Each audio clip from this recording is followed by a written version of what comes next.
성령의 열매가 우리 가운데 얼마나 은혜가 됩니까? 사랑과 희락과 화평과 오래 참음 그리고 자비, 오늘은 양선. 양선이라는 단어가 좀 어렵죠. 그러나 이것은 이제 쉽게 풀이하면 입다 이런 뜻이에요. 하나님을 힘입다. 영어로는 goodness, 그러니까 선함인데 우리가 선함을 갖고 있지 않아요.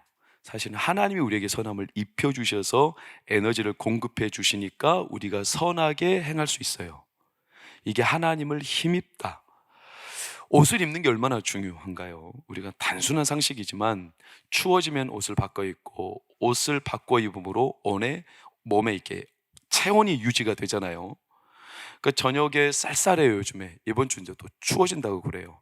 그때 우리가 옷을 제대로 갖춰 입지 않으면 사실은 체온을 빼앗겨 버려요. 마찬가지예요. 우리의 영혼에 하나님의 옷을 입혀 주십니다. 이게 양선. 그래서 세상이 나를 저주하거나 나에 대해서 어떤 해코지를 하고 내 삶을 아주 차가운 혹풍에 몰아쳐도 하나님의 이 양선의 옷이 나를 덮을 때 우리를 지키고 살게 하고 우리를 항상 하나님의 은혜로 이기게 하십니다. 적절한 예화가 될지 모르겠지만 이 옷을 입는다라는 게 제가 이제 이 선수를 보면서 얼마나 이게 각별한가. 북한에 있는 선수인데 여러분 북한에 그 정성옥이라고 잘 모르실 것 같은데 마라토너예요. 들어보신 적 없죠? 왜냐하면 무명의 선수라서 그렇습니다. 북한에는 제가 알기로는 이게 선수들 그러니까 금메달 따고 오면 세계권 선수나 또 뭐 올림픽 그러면 금메달을 따면 나름의 영웅 칭호를 줘요. 영웅 무슨 영웅 무슨 영웅 무슨 영웅. 그 가운데 제일 위에가 공화국 영웅이에요. 그 아래가 뭐 이제 뭐라더라 뭐 무슨 영웅 이렇게 5단계로 나눠져 있어요.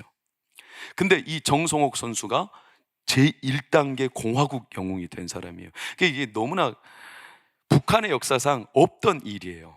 무명의 선수가 지금도 공화국 영웅이 없어요. 체육 선수 가운데. 여러분들이 혹시 아나운서 리춘이 아세요? 리춘이? 아시죠? 오랫동안 그 평양 그 TV 안내 그 아나운서 하시는 이렇게 좀 포동포동 하셔가지고 우리 사랑하는 아버지 동리 하면서 이렇게 막 하잖아요. 그분이 공을 이제 업적을 인정받아 2단계 영웅으로 그분도 그리고 뭐 개순이 선수, 유도 선수 아시죠? 이런 선수는 4단계 금메달을 땄어도 그런데 도대체 정성욱은 누구길래 이 사람 무명이에요. 마라토너인데 페이스메이커예요. 페이스메이커가 뭐냐면 마라톤 주전 선수가 있고 이 주전 선수가 막 뛸 때 옆에서 이 선수 흔들리지 말라고 보조를 맞춰주는 소위 말하면 그 들러리 선수 있어요. 들러리 선수는 실력이 없습니다. 그러니까 이름도 없죠. 무명이죠. 옷에다가 국기도 안 달아줄 만큼 그 당시 1997년 스페인 선수권 대회 출전했을 때 이런 선수가 그날 엄청난 결과가 뒤집어졌어요. 메인 선수는 컨디션 난조로 떨어져 나가버리고 이 페이스메이커 들러리 선수가 1등을 해버렸어요. 난리가 났죠. 인터뷰를 하는데 1등 할 거라고 누구도 상상을 안 했기 때문에 스페인 거기에 북한이라는 나라 알지도 못해요. 그러니까 북한 말을 통역해 줄 사람도 없어. 그때 누가 통역을 해줬냐? 이 선수 인터뷰를 할 때 우리나라 체육 원로 기자인 조동표 기자가 통역을 해줬어요. 그러면서 이 선수가 민족 영웅이 됐는데 그때 당시 김정일이 이 선수한테 어마어마한 옷을 막 입혀줍니다. 원래 북한 선수들은 금메달을 따도요 상금을 자기들이 못 갖고 당에다가 바칩니다.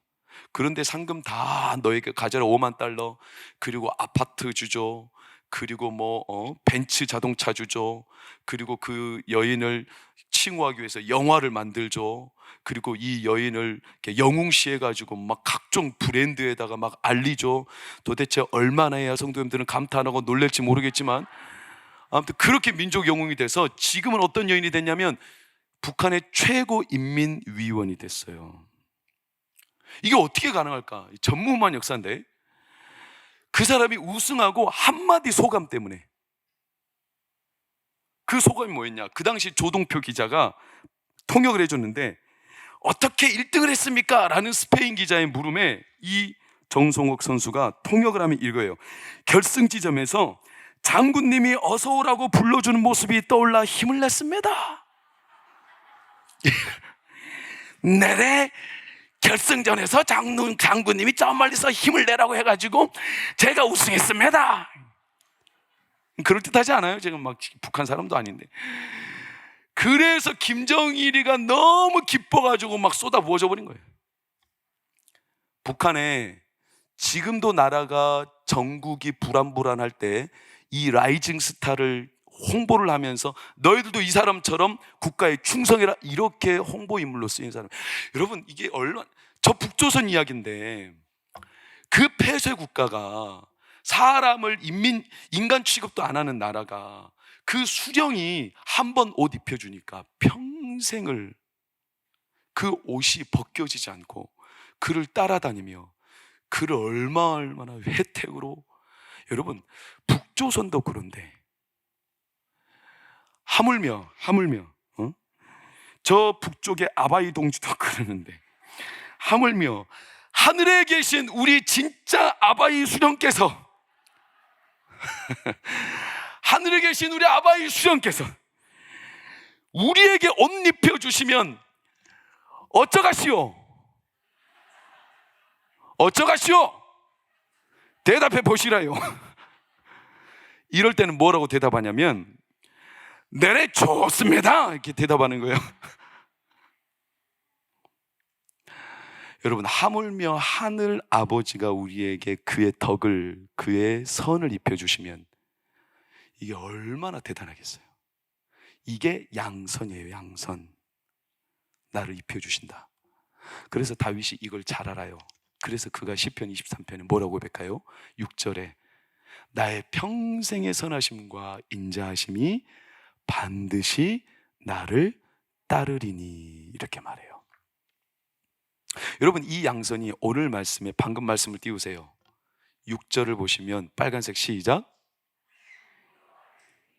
이거예요. 이거. 양선이 어려운 말 같지만 바로 이걸 말해요. 하나님 여호와를 어떻게 한다? 힘입는다. 그분으로 옷을 입는다. 그분이 나를 입혀주신다. 그분이 나의 힘이 되신다. 이걸 내가 원해서 내가 노력해서 얻는 게 아니라 하나님이 입혀주십니다. 사랑하는 동각교회 성도들, 하나님이 입혀주시기를 축원합니다. 이게 하나님 주시는 양선. 이게 사실요 우리에게 가장 귀한 건데, 성도의 복인데, 사람들이 살다 보면 이 하나님이 입혀주시는 옷을 소홀히 해요. 그리고 벗어버려요. 사울과 다윗의 가장 큰 차이가 거기에 있어요. 사울은요 급하면, 상황이 급하면 하나님의 옷이고 뭐고 입혀준 거 다 벗어버려요. 딴 옷을 입어버려요. 다윗은 하나님이 입혀준 옷을 굉장히 중하게 여길 줄 알아요. 근데 다윗도 실수를 많이 했습니다. 오늘 말씀이 그 실수하는 장면인데요, 오늘 30장 1절 2절을 보면 다윗과 그의 사람들이 사흘 만에, 그러니까 3일 동안이죠, 떠났어요. 어딘가 전쟁에 출정했어요. 그때 아말렉 사람들이 시글락을 쳤다. 시글락은 다윗의 주둔지입니다. 그래서 2절 마지막 다 사로잡아갔다. 다윗 남자들은 싹 전쟁에 출정. 그때 다윗의 아내, 다윗의 자녀, 그 백성들의 아내, 남녀노소 싹 잡아갔다는 거예요. 다윗이 3일 만에 돌아왔습니다. 주둔지로. 그랬더니 4절 5절을 볼까요? 3절 4절 다윗과 그의 사람들이 성읍에 이른즉 본즉 성읍이 이미 불탔어요. 자기들의 아내와 자녀들이 사로잡혔죠. 백성들이 울 기력이 없도록 펑펑 우는 거예요. 끝나버린 거예요. 어쩌다가 이렇게 됐냐. 그래서 5절 6절을 보면 다윗의 가족도 다 잡혀갔는데 6절 시작, 백성들이 자녀들 때문에 마음이 슬퍼서 다윗을 돌로 치자. 참 뜻밖의 결과가, 누구를 돌로 치자? 다윗을 치자. 왜 그랬을까요? 왜 갑자기 모든 겨냥이 다윗을 향했을까요? 이게 사실은 27장부터 배경을 읽어봐야 되게 한 스토리에 27, 28, 29, 30, 31장까지. 근데 여러분들이 말씀을 읽어보기에 너무나 바쁘니까 제가 친절하게 설명드릴게요. 27장 1절 한번 보실까요? 다윗이 그의 마음에 생각했어요. 내가 이렇게 살다가는 사울의 손에 붙잡히겠다. 그러니까 두 번째 빨간색, 어디로 도망가자? 블레셋 사람들의 땅으로 도망가자. 이게 다윗의 실수입니다. 인간적인 생각이 들어왔어요. 이러다가 이럴 수 있어요. 왜냐, 다윗 자기는 그렇다 쳐도 자기 어린 자녀들, 자기 아내, 유약한 사람들을 언제까지 도망자 신세로 끌고 가야 될 거예요. 그리고 좀 이제 안전하게 살자. 그러면서 생각한 곳이 어디냐면 이제 사울왕 이스라엘 나라가 접근도 못할 블레셋 이방 나라, 이스라엘과 적국이잖아요. 원수 나라잖아요. 이 땅으로 들어가자. 다윗이 오죽했으면 그랬겠는가 싶지만 그럼에도 이것은 다윗의 큰 실수예요. 블레셋의 입장에서는 아주 좋은 겁니다. 왠지 아세요? 블레셋의 나라 왕 대표가 가드 왕 아기스라는 사람인데, 가드 들어보셨죠? 가드, 누가 가드 출신 장군입니까? 골리앗이요. 골리앗이 가드 출신이니까 골리앗을 무찌른 사람이 누굽니까? 다윗이죠. 그러니까 블레셋 입장에서는 다윗은 원수인데 골리앗을 무찌를 정도면 얼마나 대단한 용장입니까? 그런데 그 용장이 우리나라 내 부하가 된다면 가드 왕은 엄청난 정치적인 입지가 굳히겠죠. 근데 그 다윗이 우리나라로 망명하겠다는 거예요. 그러니 가드 왕은 이건 완전 횡재죠, 횡재. 복이 저절로 들어온 거예요. 그런데 다윗은 이게 인간적인 실수였어요. 왜냐? 가드 왕 부하로 들어가는 순간 이제 이 블레셋과 이스라엘이 전쟁을 앞두고 있어요. 그러면 다윗은 누구랑 싸워야 돼요? 자기 나라와 싸워야 되는 거예요. 그럼 자기 나라 지금 왕은 사울왕이에요. 사울왕 밑에 부하들 가운데 누가 있을까요? 다윗의 형들도 있어요. 그럼 누구랑 칼부림을 하냐? 형제끼리 칼부림 하는 거예요. 그러니 이게 얼마나 잘못된, 얼마나 낭패가 지금 찾아옵니까? 그러니까 이거를 원인을 꼽을 때 5절을 보시면, 27장 5절을 보시면 다윗이 누구에게 은혜를 입어요? 아기스, 하나님께 은혜를 입고 그 옷을 삼았던 사람이 어느 날 인간적으로 너무나 다급한 나머지 그냥 그 옷을 덜컥 입어버리는 순간 6절을 보니까 시글락이라는 동네를 받기는 받았는데, 너 출정해라, 이제 우리랑 함께 하니까. 그래서 남자들을 데리고 출정을 했는데 시글락을 놓고 여자 아이들만 놓고 다윗과 남자들이 출정한 그 3일 만에 어떤 일이 있었냐?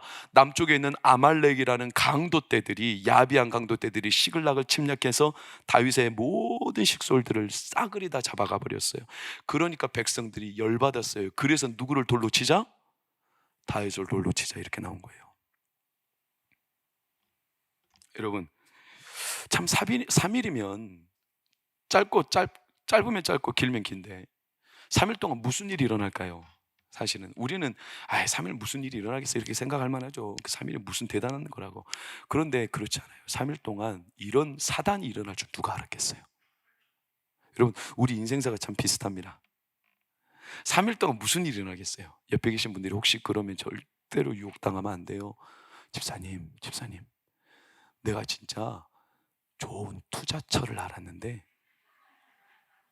이 계좌에다가 3일만 1억을 좀 넣어줘. 1억. 그럼 내가 3배로 불려줄게. 3일 동안 계좌에 넣는다고 그게 무슨 다시 돌려준다는데 무슨 사단 나겠어요? 권사님, 3일만 명의를 좀 빌려줘.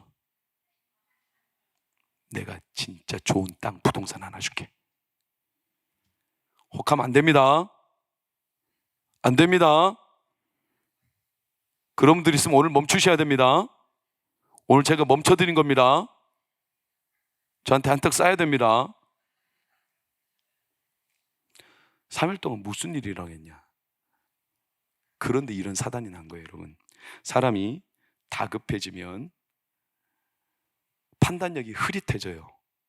그래서 어떤 도움을 받고 어떤 옷을 입을지 사람이 출처가 불분명해져요.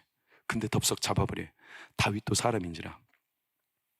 근데 참 신기한 건 이 다윗이 출정했다가 3일 만에 다시 시글락으로 돌아왔다는 거예요. 이미 자기의 식솔들은 잡혀갔지만 그럼 어떻게 돌아왔냐?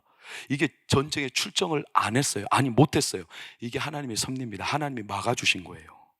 막아주셨어요. 어떻게 된 일일까요? 사무엘상 29장 7절을 한번 보면, 6절 7절을 보면 블레셋 진영에서 말이 나왔어요. 어떤 말? 가드왕 아기스는 다윗이 좋은데 그 옆에 연합군들의 장수가 수령들이 너를 어떻게 한다? 좋아하지 않는다. 수령들이 다윗을 좋아하지 않아요. 왜냐?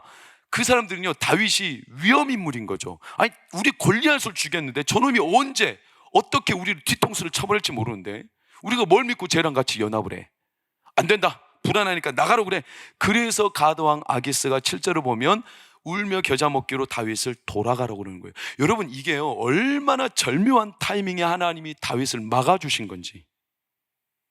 이 전쟁에 출전했다면 다윗은 자기 형제들과 칼부림이 났어야 됐고, 더 나아가 사무엘상 31장에 가면 길보아산 최후의 전투에서 사울왕이 죽고 요나단도 죽습니다. 그러면 다윗은 지금까지 그 사울왕과 요나단을 보호하고 자기 손에 피 안 묻히겠다고, 저희가 지난주 그 지난주 계속 피를 안 묻히며 하나님의 선에 맡겼던 다윗, 그런데 자기 손에 피를 묻혀서 그 사울과 요나단을 죽여야 되는 전투에 다윗이 휩쓸릴 뻔했거든요. 하나님이 이걸 막아주신 거예요. 막아주신 거예요. 이게 섭리예요. 굉장히 극적인 하나님의 도우심이에요. 다윗을 입히신 거죠, 선으로. 이게 양선이에요. 양선. 내가 때로는 실수하고, 내가 때로는 인간적인 판단 때문에 흐릿해져도 하나님이 우리를 하나님의 선으로 입히셔서 악으로 빠지지 않도록 우리를 막아주시는 겁니다. 어떤 상황, 사건, 사람, 어떤 사연을 통해 그쪽으로 못 가게 하나님이 그를 딱 구분시켜 주시는 거예요. 사랑하는 여러분, 동관교회 성도님들과 집사님, 권사님, 장로님들, 하나님이 내가 악에 빠지는, 나도 모르게 악에 빠지는 순간이 올 때 하나님이 막아주시기를 축원합니다. 그래서 주기도문들 때 우리 뭐라고 합니까? 다만 악에 빠지지 말게 하옵시며. 다윗아, 너 왜 거기에 있어?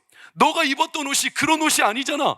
너 지금 블레셋 장수의 꼬봉이 되어서야 되겠냐? 이게 하나님이 다윗에게 입혀주신 옷인데, 여러분, 이걸 알려주신 거예요. 하나님의 타이밍이죠. 우리 이경웅 집사 여기 앉아 계시죠? 어제도 간증할 때 우리가 듣지 않았습니까? 저도 기억이 새록새록 나더라고요. 그때 막 신방 가고 기도하고, 우리 동관교회 40절 할 때 막 금식하며 기도하고, 그러면서 이경웅 집사님이 이제 수술이라도 해야 되겠다. 수술 하든 안 하든 죽는다. 여기 증인 있잖아요. 수술하든 안 하든 죽는다. 그러니까 수술 회복이라도 하자. 그러게 이제 가족들한테 의사 선생님이 권면했다고. 그런데 수술하려고 날짜를 잡으면 건강 상태가 엄청 악화돼가지고 수술 연기, 또 수술 날짜 잡으면 건강 상태가 또 악화돼가지고 또 연기, 한 3번인가 그랬어요. 우리가 볼 때는 수술 못하니까, 의술조차 못 쓰니까 큰일 날 것처럼 보이는데, 그게 아니라 하나님이 사람의 손은 딱 막으시고 하나님이 치료하시겠다는 거예요. 내가 볼 때 악해 보이는 건데, 내가 볼 때 안 돼 보이는 건데 하나님이 일하시겠다는 거예요. 여러분, 이게 양선이에요. 양선. 우리가 노력해서 입는 게 아니에요. 하나님이 우리를 입히시는 거예요. 여러분, 40일 철야가 왜 중요하냐면, 내가 입고 있던 옷, 내가 입는 옷, 내가 내 생각과 판단으로 측량하는 내 미래, 내 모든 삶의 현실들을 내가 스스로 측량해서 입는 게 아니라 하나님의 눈으로 하나님이 측량해서 우리에게 입혀주실 줄 믿습니다. 그래서 40일 철야가 매우 중요한 거예요.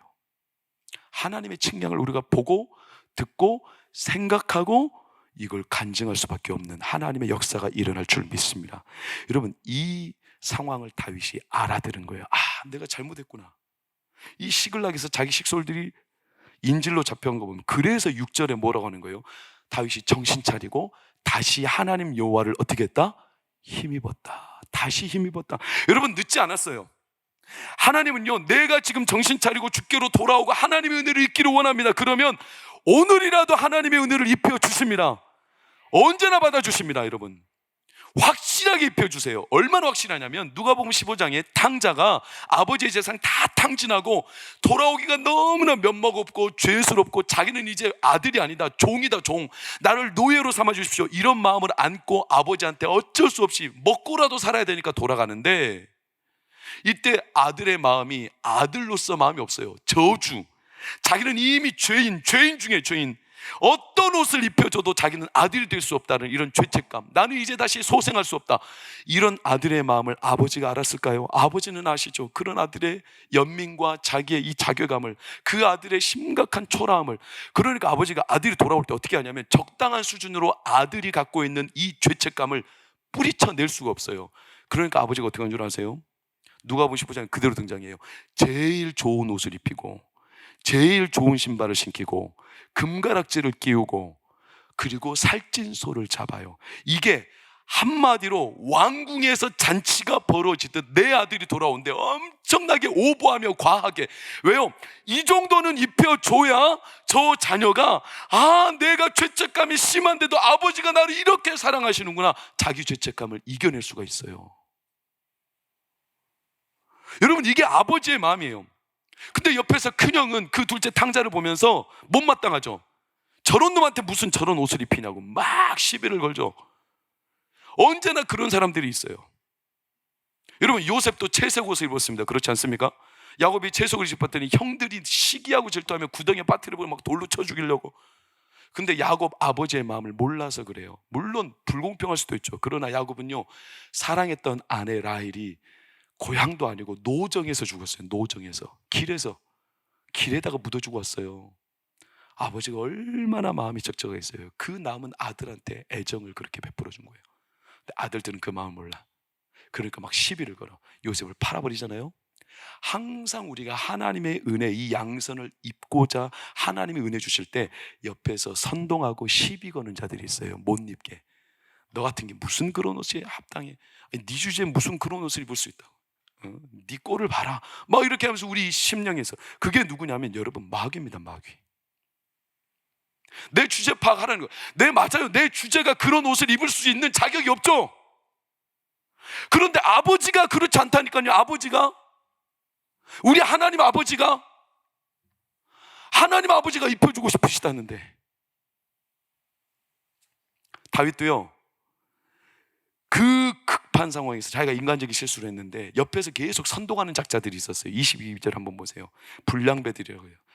악한 자. 이 사람들이 계속 선동했어요, 다윗을. 아마 이들이 돌로 들어 다윗을 치자고 선동했을 거예요. 근데 이건 모세도 마찬가지예요. 모세도요, 광야에서 이끌어냈지 않습니까?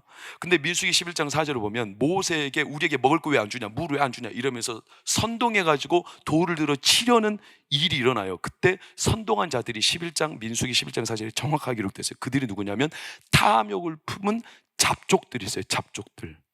그러니까 200만 명 사람들은요, 모세에 대한 적대감이 없는데 중간에 선동하는 자들, 야, 모세는 저런 옷을 입을 자격이 없어, 저런 놈이 우리를 인도한다고 돌로 쳐 죽이자, 이런 사람들이 늘 있어요. 우리의 삶에도 마찬가지예요. 마귀가 우리에게 늘 선동해요.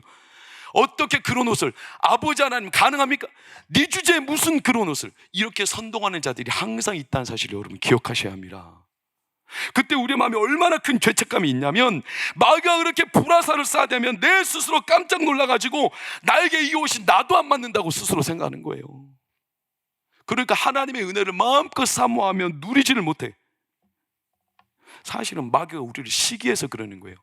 어떻게 저런 사람들한테 하나님이 저런 옷을 입혀줄 수가 있지? 양선의 옷을. 마귀가 볼 때는 불평인 거죠. 자기가 입어야 될 영광인데. 왜? 마귀는 광명의 천사였잖아요.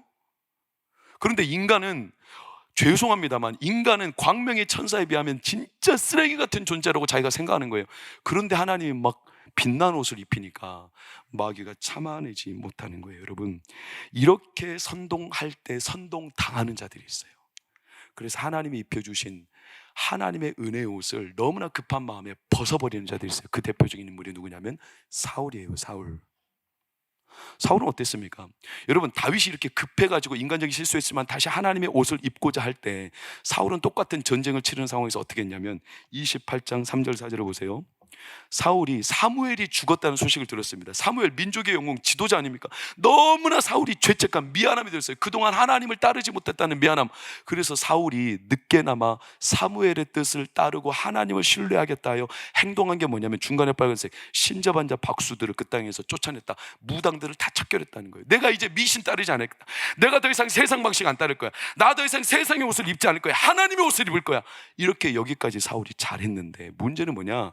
5절 6절을 보면 블레셋 진영이 막 쳐들어와요. 그러니까 사울이 마음이 깜짝 놀랐고 두렵고 떨었습니다.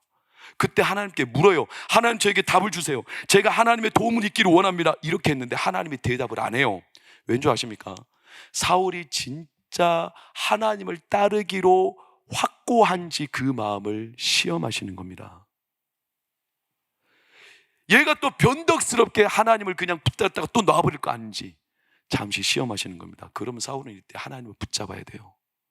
다른 옷 입지 않고 그런데 애석하게도 자기 버릇을 개 못 주는 사울의 본성, 급하면 항상 옷을 벗어 던져버리는. 그래서 7절 8절 한번 보십시오. 의미심장하죠. 신접한 여인을 어떻게 하라? 찾으라. 다시 무당을 찾으라. 방금 전까지 사무엘 죽고 난 뒤에 무당을 찾겨내놓고 다시 무당을 불러들이는 거예요. 그러면서 8절을 보실까요? 이게 참 의미심장한 거예요. 빨간색 시작. 변장했다. 무슨 옷을 입어요? 다른 옷. 급하면 딴 옷을 입어버려요. 급하면 항상 딴 옷을 입어버려요. 하나님의 양선, 하나님의 선, 하나님의 방법, 하나님이 주신 옷을 입지 않아요. 급하면 딴 옷을 금세 챙겨 입어버려요. 그러면서 핑계를 대는 게 뭔지 아세요? 15절을 보세요. 15절 빨간색 시작. 나는 심히 다급합니다. 사울만 다급해요? 6절 다시 한번 보세요. 6절 중간부터 시작. 다윗이 크게 다급하였으나 그의 하나님 여호와를 힘입고 용기를 얻었더라.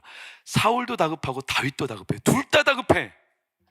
그런데 사울은 다급하다고 하나님의 옷을 벗어 던져버리고 다시 예전의 옷을 입고, 다윗은 급하기 때문에 내가 인간적인 실수를 다 뒤로하고 급하지만 너무나 쫄리지만 너무나 마음이 두렵지만 다시 하나님의 옷을 붙들고 씨름하는 거예요.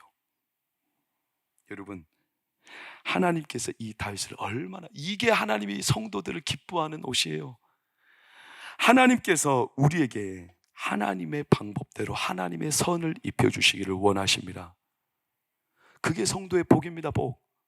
다윗이 이 사실을 이제 알고 얼마나 그 옷이 짱짱한지 웬만한 사람들의 저주 불화살에 견뎌낼 수 있어요.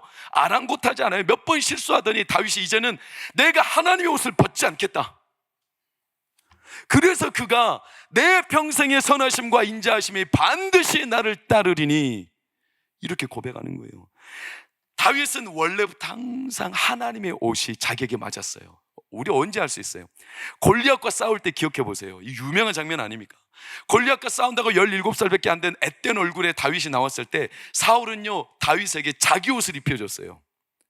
왜냐? 골리앗이 엄청난 갑옷을 입고 오니까, 저는 어릴 때부터 용사라, 저는 창과 단창과 칼을 잘 휘두르는 사람, 그런 장수하고 맞서 싸우려면 너도 적어도 그런 옷을 입어야 된다. 그래가지고 사울이 갖고 있는 갑옷을 다윗에게 입혀줬어요. 근데 이게 은혜예요. 다윗이 그 옷을 입었는데 사무엘상 17장을 보면 3번이나 연거푸 나오는 문맥이 뭐냐면, 다윗이 옷을 입고 익숙하지 못했다, 익숙하지 못했다, 익숙하지 못했다. 익숙하지 않아요. 자기의 옷이 아니라는 거예요. 사랑하는 여러분, 여러분들의 주의 일을 감당하고 세상사를 감당할 때 하나님께서 우리 사랑하는 성도들의 앞길 가운데 세상 방식이 익숙하지 않기를 축원합니다. 하나님의 방법이 익숙하기를 축원합니다. 하나님의 지혜가 익숙하기를 축원합니다. 다윗이 하나님의 방법이 익숙한 거예요. 그래서 사울의 옷을 벗었어요. 그리고 뭘 들었습니까? 물맷돌을 들었죠. 이게 다윗의 옷입니다. 물맷돌은요, 그 작은 돌멩이가 무기가 아니라, 물맷돌을 들고 다윗은 항상 어떻게 나갔냐면 적진을 향해 골리앗 앞에, 너는 칼과 창과 단창을 입고 오지만 나는 만군의 여호와 살아계신 하나님의 옷을 입고 너에게 가노라. 할렐루야. 이게 다윗의 옷이에요. 이게. 그래서 그 골리앗 적장을 무찌른 거 아닙니까? 다윗이 이 감격을 잊지 못해요. 그러니 그 옷을 벗지 않아요. 얼마나 그가 이제는 단단하냐면, 남이 나에게 손해를 끼친다 해도 세상 방식에 휘둘리지 않아요. 남이 나를 저주해도 선동당하지 않아요. 왜? 하나님이 나를 입히신 이 양선의 옷은 나를 복되게 하실 줄 믿습니다. 결코 휘둘리지 않아요. 그러니까 다윗의 특징이 뭐냐면, 악한 원수들도요 다 덕을 베풀어 버립니다. 시므이가 다윗을 저주할 때 한마디도 그에게 해코지 않습니다. 요압이 그에게 해코지할 때 한마디도, 심지어 자기의 적군, 자기를 죽이려 쫓아왔던 사울왕의 아들 일부러 찾아내서 자기가 덕을 베풀잖아요. 누굽니까? 무비보셋. 제가 작년 4월인가 설교했죠. 무비보셋은 사울왕이 죽고 난 뒤에 전쟁통에 도망가다가 유모가 그 아이를 떨어뜨려 버린 나라의 두 다리가 절었던 장애인이에요. 절름발이죠, 두 다리 모두. 무비보셋, 자기 아버지가 죽었고 멸망하는 왕족의 후손이니 얼마나 개 같은 존재겠어요. 그러니까 성경 자체에서 무비보셋 자신을 개 같은 자라 이렇게 표현하고 있어요. 근데 이 개 같은 자를요, 종마저도 저주해요. 종마저도 무시해요. 사울왕의 종이었던 그 종이요, 이 무비보셋을 다 뜯어먹고 막 개처럼 취급해요. 그 종의 이름이 꼭 욕 같아요. 이름에 걸맞게 시바거든요. 얼마나 무비보셋을 저주하는지, 막 무시하고 천대하고. 무비보셋이 살 길이 없어요. 자기가 무슨 힘으로 그 사람을 이겨내겠어요. 그런데 다윗이 화가 난 거예요. 감히 네 깎인 뭔데 무비보셋. 그래서 무비보셋을 일부러 데려다가 시바한테 막 말하면서 너 무비보셋 모든 재산 돌려주고 이제는 이를 주인으로 섬겨라. 그러면서 한 가지 특징적인 행동을 하는데, 그게 뭐냐, 무비보셋을 평생 다윗의 상에서 식탁에서 식사를 같이 해요. 뭔지 아세요? 이게 단순히 밥 한 끼 주겠다 이런 게 아니에요. 하도 사람들이 무비보셋을 개처럼 취급하고 저주하고, 저 사람의 인생이 이렇게 찌그러졌다, 무비보셋 자체도 그렇게 생각할 거 아닙니까? 그러니 다윗이 이 모든 무비보셋의 저주 어린 삶을 덮어버리기 위하여, 남들이 함부로 하지 못하게 하기 위하여, 다윗이 자기 왕이 앉는 자리에 함께 앉아서 식사를 한다는 것은 얘는 내 아들이나 똑같다. 왕의 후손을 옷을 입혀줘 버린 거예요. 그러니 함부로 하지 말아라. 여러분, 우리에게 하나님 입혀주신 옷이 이런 거예요. 베드로전서 뭐라고 합니까? 거룩한 제사장이요, 택하신 왕 같은 족속이요. 나에게 무슨 자격이 있습니까?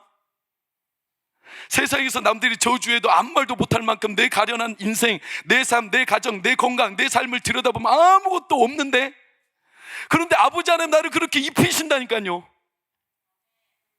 무비보셋, 이런 사람도. 그런데 여러분, 우리나라에 무비보셋보다 더 기구한 삶을 산 여인이 있어요. 지금 우리랑 같은 시대를 살고 있어요. 사진 한번 보실까요? 저 가운데 있는 한국 여인이에요. 흑인들이 아이들인데 특징이 뭐예요? 아이들보다 키가 작죠. 척추 장애인이에요. 키가 134까지밖에 안 자랐어요. 김혜영 선교사님이요. 장애를 안고. 얼마나 편견이 심한지. 이 여인에 대한 천대. 학교에 가도 가정에서도 누구라도 좀 따뜻하게 입혀주면 그나마 좀 자존감이 괜찮을 텐데, 왜? 너무 저주스러운 가정에서 태어났거든요. 누구도 따뜻한 옷을 입혀준 적이 없어. 어머니는 게다가 우울증이 항상, 이 딸아이, 자녀가 5명 있는데 이 딸한테 모든 화를 다 풀어. 이놈의 가시는 쓸데없이 태어나서 내가 이 고생이야. 그럼 이 딸아이가 누가 낳아달라고 했어? 엄마가 낳았잖아. 이 가시나가 어디 말 듣고 저리 안 나가라 이 병신 같은 년아, 막 이렇게 하는 거예요. 실제로 그 어머니가 내가 병신되게 내 잘못이야, 내가 뭘 잘못했어, 이가시 나가 하면서 막 컵을 던져버려. 막 항상 학교에서도 왕따 당하고, 동생들 뒷지닥거리나 하고, 아빠 술 쉬는 분밖에 못하고, 그런 허접한 일 천대받고, 가는 곳곳마다 커서도 넌 태어나지 말았어야 돼, 너 때문이야, 우리 집 이 모양 이 꼴이는 게 가정이 너무 어렵거든요. 그러니까 모든 저주의 원인이 이 딸한테 있다고 말하는 거니까, 이 딸아이의 마음이 점점 어떤 의식으로 만들어가냐면 자기 스스로가 자폐증처럼, 자폐증, 내가 진짜 태어나지 말았어야 됐나? 자기가 봐도 자기가 정상이 아니고, 자기가 봐도 자기가 비정상이라는 것을 초등학교 2학년 때인가 3학년 때 처음 깨달았다는 거예요. 몸이 굽었다는 것을. 그러니까 자기가 죽어야 될 사람이라는 것을 스스로가 이렇게 알게 되는 거죠. 근데 나중에 알게 된 사실은 뭔지 아세요? 참 끔찍한 비하인드인데, 어느 날 이제 아버지는 그렇게 엄마랑 항상 싸우고, 엄마는 그 아버지의 아버지 때문에 당하는 이 막 괴로움을 딸아이한테 싹 풀고, 아버지가 근데 사실은요, 비참하게 자살로 생을 마셨어요. 그러니까 어머니 우울증이 더 심해져가지고 막 딸아이한테 막 모질게 막 박해하고. 근데 나중에 이제 아버지의 동생 고모가 와서 아버지에 대한 말을 이야기하는데, 고모가 이런 말을 하는 거예요. 혜영아, 너희 아버지 너무나 미워하지 마라, 미워하지 마라. 할아버지가 너 태어났을 때 너희 아버지한테 너무나 역정을 부려가지고 딸아이 태어났다고. 그러니까 아들이 태어났는데 딸이 태어났다고 아버지가 너무 열받아가지고 술김에 태어난 지 3일밖에 안 된 혜영이를 바닥에다 집어넣어 던져버렸어요. 그래가지고 척추가 그렇게 된 거예요. 그때 처음 알았다는 거예요. 초등학교 5학년 때 자기가 이렇게 된 게 자기 잘못이 아니라는 거. 저 같으면요, 그 저주에 어떻게 몸을 저주에 내가 이렇게 이 저주를 감당할 수 있겠어요?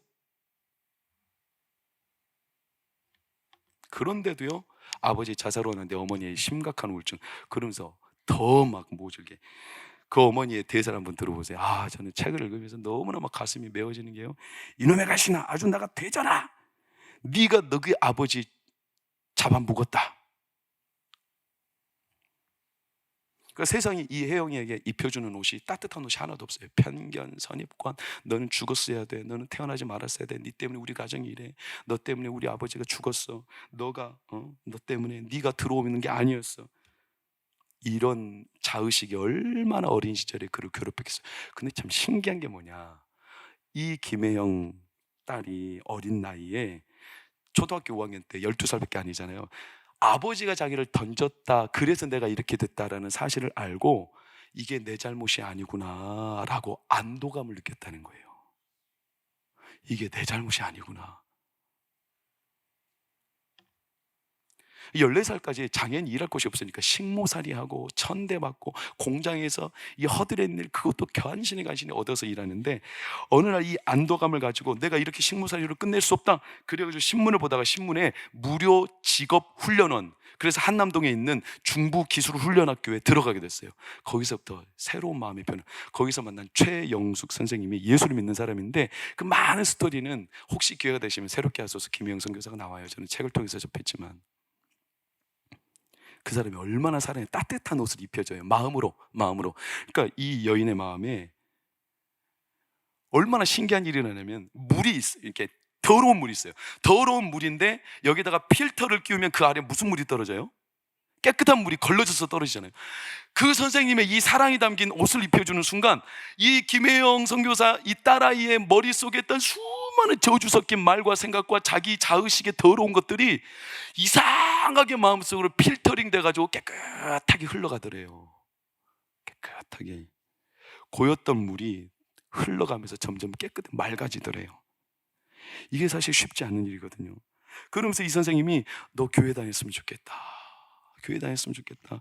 교회를 알지도 못하고 교회를 다니지도 않았더니 예수님 어떻게 만날 수 있지? 그런데 어느 날 예수님을 그가 인격적으로 만날 때 예수님 뭐라고 그의 마음속에 감동을 주셨냐면, 내가 너 친구가 되어줄게. 저 같은 사람도요? 그럼 전 키 134밖에 안 되고 저는 장애인이에요. 그래서 내가 너처럼 키가 작고 너와 똑같은 친구가 되어줄 거야. 이런 예수님의 가슴에 어리는 감동 때문에 이 여인이 변하게 되는, 그때부터 장애로 별로 느껴지지 않더라는 거예요. 이 소녀가 15밖에 안 된 소녀가 막 옆에서는 장애 가졌다고 불행하지 않냐 이렇게 묻는데, 괜찮은데 왜냐하면 자기랑 똑같은 연배 동기들은 몸이 멀쩡해요. 건강도 멀쩡해요. 키도 커요. 시간도 많고 돈도 있어요. 근데 걔네들은 그게 중요한지 몰라요. 너무나 멀쩡하고 당연한 거니까 허비하고 살더라. 허비하고 건강도 시간도 자기 인생도 허비하고 사는데, 자기가 볼 때는 너무나 낭비하고 산다. 왜? 자기는 장애가 있기 때문에 이게 너무나 소중하거든요. 그래서 자기는 오히려 뭐라고 생각했냐면, 나는 저 정상인들처럼 몸은 온전하지 않지만 내가 장애가 있어서 오히려 저 친구들처럼 내 시간과 물질과 건강과 나에게 주신 인생을 허비하지 않고 살 수 있게 된 요인이 장애 때문이다 라고 15살 때. 그래서 엄마가 그렇게 저주를 폈는데도 뭐라고 말하냐면, 하나님이 나를 사랑하신다잖아. 하나님이 나를 사랑하신대. 엄마, 하나님이 나를 이 세상에 보내셨대. 하나님이 나를 믿어주고 나를 기다려주신대. 이 사랑을 막 부어주니까 15살밖에 안 된 아이의 이 장애를 갖고 있는 아이가 자존감이 얼마나 충만해졌는지, 장애가 장애로 느껴지지 않고 자기 영혼에 입혀주신 하나님의 옷 때문에 얼마나 마음이 기뻤던지. 여러분, 그래서 이 여인이요, 장애인 기능올림픽 나가서 금메달 따고요, 지금 보츠와나에서 14년 동안 국제사회복지사로 어마어마한 활동을 하고 있습니다. 우리나라에서도 대통령상을 몇 번 받았습니다. 그가 이렇게 말해요. 스스로 펄럭이는 깃발은 없다. 깃발 있잖아요, 깃발. 스스로 펄럭이는 깃발은 없다. 깃발은 바람이 불어야 펄럭인다. 우리의 인생의 깃발은 인생의 세찬 바람이 불어야 펄럭인다. 그 인생의 세찬 바람은 하나님이 우리를 펄럭이게 하시려 불어주신 하나님의 사랑이다. 작은 거인. 하나님이 우리를 입혀주기를 원하세요. 이렇게. 물론 우리하고 너무나 동떨어진 이야기일 수도 있죠. 그러나 한 가지 분명한 사실은 이 자리에 어느 누구도 하나님이 입혀주시기 전까지는 우리의 영혼에, 우리의 가정에, 우리의 삶에 하나님의 이 양선이 없기 전까지는 우리는요 스스로가 만족하거나 우리의 삶을 회복시킬 수 없다는 사실이에요. 하나님이 우리를 입혀주기를 원하십니다. 양선으로. 제가 어제 여의도 미팅이 있어서 잠시 만나러 가는데 그 옆에 도로공사를 하고 있는 걸 봤어요. 저는 도로공사하는 걸 처음 봤어요. 얼마나 시끄럽니. 중장비가 막 4-5대가, 처음 본 중장비들이 땅을 까고 그 땅 까진 것을 아스팔트를 어디다 이렇게 도르래 올려가지고 덤프트럭에 내리고 그 아래 또 이렇게 막 도르래가 돌아가는 중장비가 또 쓸어 담고 그것도 중장비 뒤에서 막 땅을 다지고 이러면서 엄청 쉽게 땅을 새로 내는 거예요. 세기를 땅을 까고. 제가 그걸 보면서 한 가지 너무나 큰 하나님 우리를 바라보실 때, 아니 세상에 저런 길도, 우리가 만든 길도 새로 길을 내려면 땅을 까고 걷어내고 얼마나 많은 중장비를 동원해야 새 길을 낼 수 있는데, 여러분 우리의 인생의 길을 새로 내고 여러분의 가정의 새 길을 내고 여러분의 영혼의 새 길을 낸다면, 내 영혼에 나도 모르게 저주에 물들어 있고 나도 모르게 위축되어 있고 나도 모르게 세상에 물들어 있어서 사람들이 말하는 것들이 내 인생에 옷으로 입혀져 있다면 어떻게 입혀줘야 되겠어요? 내 인생의 이 깊은 시름시름 알아가는 아픔과 저주에 섞인 일들을 새 길을 내려면 하나님께서 우리에게 입혀주시는 길은요 웬간한 거 가지고 안 돼요. 그래서 하나님이 그 어마어마한 사랑을 우리에게 입혀주시며 입혀주기를 원하시며 오늘도 여러분의 삶과 가정을 하나님이 새 길을 열어주시기를 원하는 겁니다. 여러분 이 사실을 믿으시기를 축원합니다. 이게 왜 가능하냐면 예수님이라서 가능해요. 예수님이라서. 예수님 누구십니까? 여러분 예수님이 십자가에 못 박혀 죽으셨어요. 이걸 모르는 사람이 어디 있어요? 매 주일마다 듣는데 모르는 사람이 없어요. 예수님 십자가에 못 박혀 죽으셨어요. 십자가에 달린 자마다 저주받은 자라 한다고 그랬어요. 저주받은 자라. 그는 저주받은 자예요. 버려진 자예요. 그 버려진 자를 하나님이 3일 만에 저주의 옷을 입고 죽음의 옷을 입고 썩어야 될 옷을 입은 그 예수 그리스도를 3일 만에, 오늘 다윗이 시글락에 3일 동안 떠갔을 때 그 3일 만에 가운데들이 덮쳐서 다 잡아갔지만 하나님을 힘입고 그 모든 것들을 회복해가듯이 하나님은 오늘도 3일 만에라도 우리를 살리시고 입히실 수 있습니다. 그 저주에 빠진 아들을 부활의 옷을 입히셨습니다. 복음 아닙니까? 하나님의 권능 아닙니까? 하나님이 그렇게 여러분을 입히시기를 원하십니다. 우리를 입히시기를 원하십니다. 사랑하는 여러분, 40일 동안 하나님의 이 입혀가시는 하나님의 양선을 입으시기를 축원합니다. 그리고 그 양선의 옷을 입고 하나님 앞에 평생 자신감 있게 능력 있게 하나님 나를 복되게 하신다는 사실을 믿으시기를 축원합니다. 그래서 이렇게 고백하는 날들이 여러분의 여생 가운데 일어나기를 원해요. 내 평생의 선하심과 인자하심이 반드시 나를 따르리니 내가 여호와의 집에 영원히 살리로다. 이 하나님의 선하신 입혀주시는 옷을 끝날까지 입어가는 우리 동방교회 성도 되시길 예수 이름으로 축원합니다.